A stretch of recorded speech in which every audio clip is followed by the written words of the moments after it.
I must admit, I was a bit surprised when the Casualty Actuarial Society decided to go woke. The self-proclaimed guardians of data analysis? I figured they'd be smart enough to avoid such a foolish turn. But as we know, statisticians are sloppy mathematicians, and actuaries are sloppy statisticians. However, this was not the case, and although that's a bit surprising, it doesn't really break my heart given that the actuary is a professional occupation as opposed to a passion. That said, I was extraordinarily disappointed to find out the Mathematical Association of America decided to go this way as well. They're currently offering an LGBTQ+ camp for students entering grades 9 through 12. Look, kids are still figuring out why they have to change their bed sheets each night. How about you leave them and their sexual proclivities alone? Who thought this was a good idea? Is Woody Allen a mathematician now? Well, let's take a gander about what they got to say about things. Well, here's one thing to check out.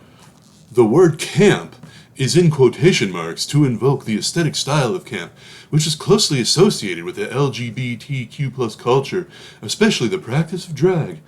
Well, it certainly is true this is a drag on mathematics. Who's running this camp? Alan Sherman? Maybe Susan Sontag will give you a call and you guys can sort it out. Well, let's see what else is in the description. Well, for one thing, the words black and brown, but no other adjectives are capitalized. What's going on there? A sale on bees at the Capital Letter store? I'll get the warehouse manager from Sesame Street on the horn. Here's another quote. While LGBTQ+ identity is often relegated to the margins and ignored in subjects like mathematics.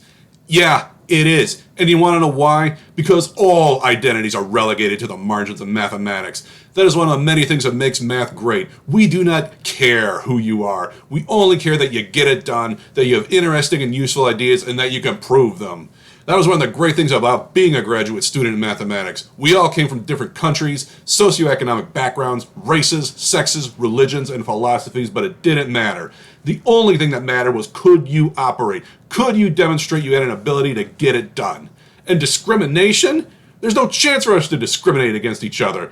Pursuing higher education in mathematics is a bloodbath all day long, all year long. It's an intellectual boxing match with Mike Tyson. It was everything you could do to survive, and you absolutely depended on one another.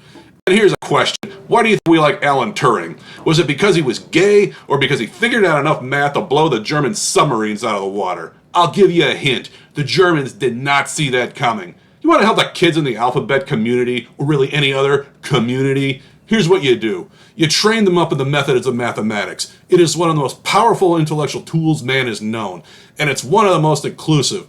If you don't believe me, go check out the history of mathematics as the center of its development moved around the whole world. That's one of the reasons I love cultural appropriation. I couldn't do my job without it. You get that done, we can go back to what we do best, making every other discipline feel intellectually inferior. I am Mean Metal X, and I thank you for listening to Full Metal Analysis.